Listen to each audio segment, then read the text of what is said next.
दोस्तों, प्यार एक एहसास है जिससे परमात्मा को भी पाया जा सकता है। भगवान बुद्ध ने पूरी दुनिया को प्रेम का संदेश दिया।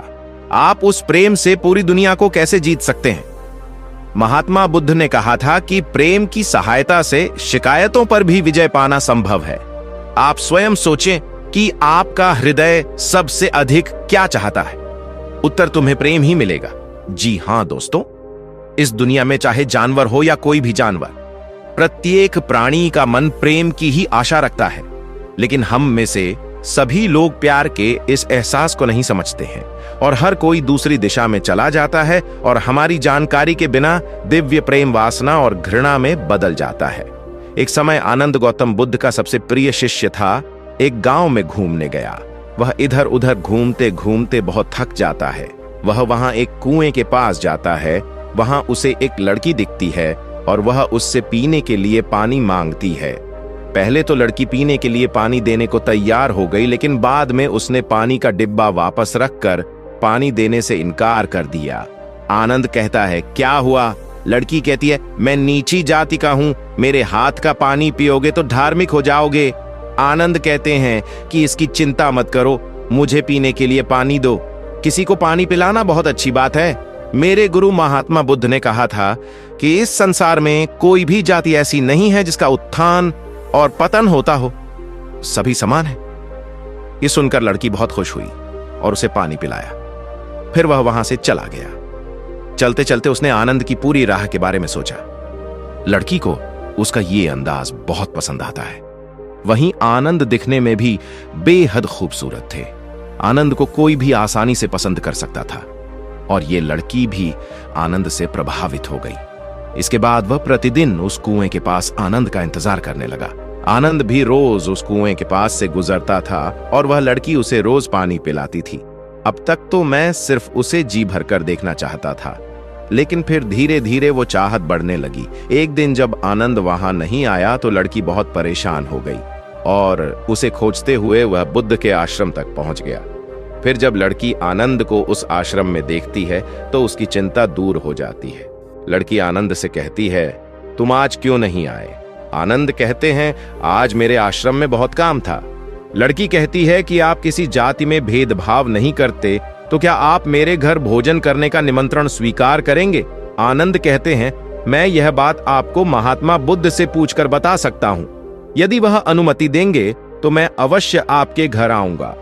यह सुनकर लड़की बहुत खुश हो जाती है और वहां से चली जाती है। उस दिन उसे नींद नहीं आई। उसे लगता है कि आनंद उससे प्यार करता है या उससे प्यार करता है, इसलिए वह उसके घर खाना खाने आ रहा है। अगले दिन बुद्ध की अनुमति लेकर आनंद उस लड़की के घर पहुंच गया। लड़की उसके लिए कई तरह का खाना बनाती है। आनंद ने बड़े प्रेम से भोजन किया। तब लड़की कहती है, आनंद, यदि आप ऊंची नीची जाति में भेदभाव नहीं करते तो क्या मैं आपको अपने एक विचार बता सकती हूँ? आनंद कहता है, हाँ बिल्कुल। लड़की कहती है, मुझे तुमसे प्यार हो गया। तुमसे शादी करने की चाह क्या आप करेंगे? मुझसे शादी? यह सुनकर आनंद कहता है कि प्यार करना या प्यार पाना कोई बुरी बात नहीं है। हर किसी को प्यार करने की जरूरत है, लेकिन मैं तुमसे शादी नहीं कर सकता। मैं हूं एक भिक्षुक। मेरे जीवन का लक्ष्य शादी करना नहीं है। मैं केवल महात्मा बुद्ध की सेवा करना चाहता हूं। लड़की कहती है, मैं तुम्हें महात्मा बुद्ध की सेवा करने से नहीं रोकूंगी। मैं भी आपके साथ महान बुद्ध की सेवा करूंगा। आनंद कहते हैं कि आप जो सोचते हैं वह कभी नहीं हो सकता। इस वजह से आनंद उठकर चले जाते हैं। अब वही प्यार लड़की के दर्द का कारण बन जाता है। वह किसी भी कीमत पर आनंद को पाना चाहता था। फिर जब लड़की की मां को इस बात का पता चलता है तो वह एक रास्ता निकालती है।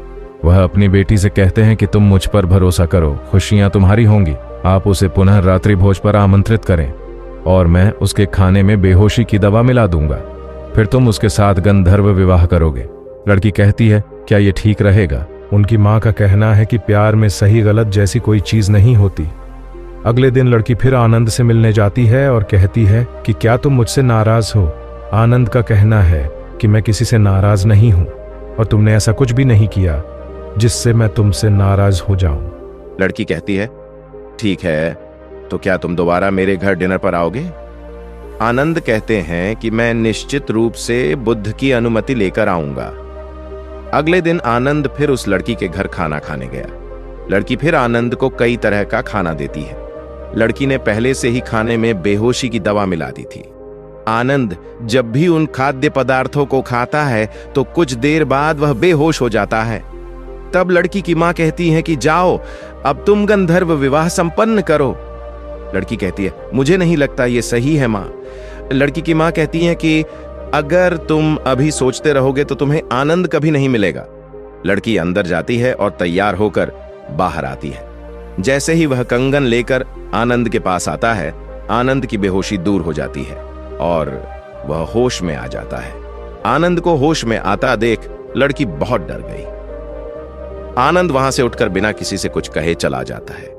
लड़की कुछ बोल नहीं पाती।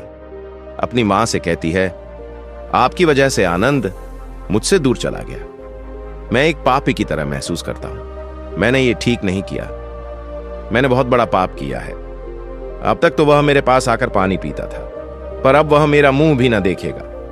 वह सारी रात यही सोचता रहा कि मैंने आनंद के साथ बहुत बड़ा अन्याय किया है।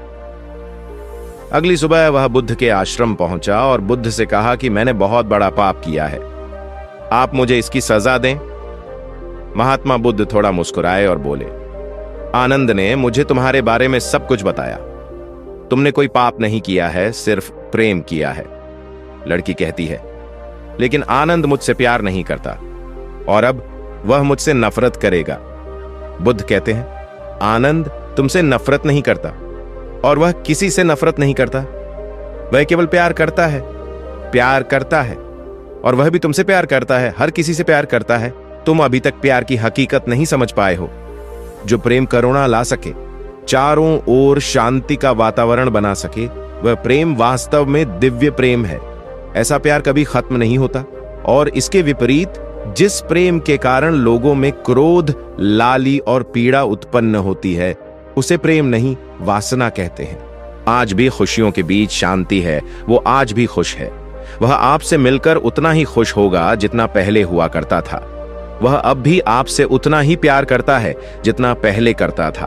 उनके मन में कोई पीड़ा नहीं है। वह आज भी किसी पाप का भागीदार नहीं है। उसका प्यार सच्चा है।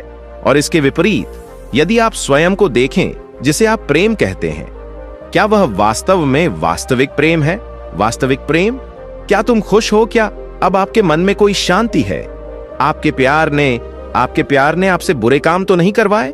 देखो, तुम पहले कितने खुश थे और आज कितने दुखी हो। तो आप कैसे कह सकते हैं कि आप प्यार करते हैं? लड़की महात्मा गौतम बुद्ध के चरणों में गिर पड़ी और बोली, मुझे क्षमा कर दीजिए, आप ठीक कह रहे हैं। मुझे समझ नहीं आया कि प्यार क्या होता है। मैं आपसे अनुरोध करता हूं कि आप मुझे भी अपने शिष्यों में शामिल करें। मैं भी जानना चाहता हूं कि किसका प्यार सच्चा है। दोस्तों, हम सबसे प्यार करते हैं। माँ पिता, भाई बहन, पति पत्नी, दोस्त, प्रेमी, सभी को प्यार की जरूरत होती है। लेकिन क्या हम कभी उस प्यार को समझने की कोशिश करते हैं जिसके पीछे हम भागते रहते हैं? असल में जिसे हम प्यार समझते हैं वह चाहत के अलावा और कुछ नहीं है। यदि आपका प्यार आपको अपने स्वार्थ के पीछे धकेलता है तो आपको एहसास होगा कि आप प्यार नहीं करते। यह आपका निजी स्वार्थ है जो आपको प्यार का दिखावा करता है। कहा जाता है कि एक मां अपने बेटे से प्यार करती है, निस्वार्थ भाव से प्यार करती है। वह अपने बच्चे के लिए हर दुख तकलीफ सहन कर सकती है। वह किसी को कोई परेशानी नहीं होने देती। लेकिन अगर वह मां दूसरे के बच्चे को अपना प्यार दे सके तो वही सच्चा प्यार है, सच्चा निस्वार्थ प्रेम। यदि नहीं तो इसमें देखभाल और स्वार्थ शामिल है। उसे सच्चा प्रेम नहीं कहा जा सकता। ईश्वरीय प्रेम हर जानवर, हर इंसान, हर पौधे के लिए समान है। उनमें कोई अंतर नहीं है। और हम जो प्यार करते हैं वह चाहत से भरा होता है। लोगों के बीच मतभेद होते हैं। जैसे मैं उससे अधिक प्यार करता हूं, मैं उससे कम प्यार नहीं करता। दोस्तों, प्यार हमेशा एक जैसा होता है। कोई किसी से छोटा ना हो और कोई पड़ोसी ना हो। दोस्तों, इस कहानी को सुनने के बाद क्या आप समझ गए कि सच्चा प्यार क्या होता है? अगर आपको यह वीडियो पसंद आए तो इसे अपने करीबी दोस्तों के साथ जरूर शेयर करें। धन्यवाद।